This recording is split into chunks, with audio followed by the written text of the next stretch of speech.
How to enable recording in Google Meet. So note that recording is only available to users with certain Google Workspace editions like Business Standard, Business Plus, Enterprise, and some education accounts. So if you're using a free personal Google account, recording is not available. So first off is just simply join or start a meeting.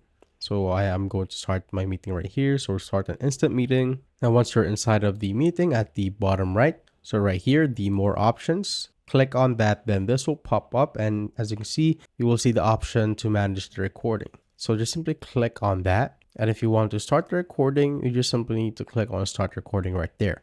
And you can also include captions if you want, but just simply click on start recording to start the recording, then click on start right here. So just like that.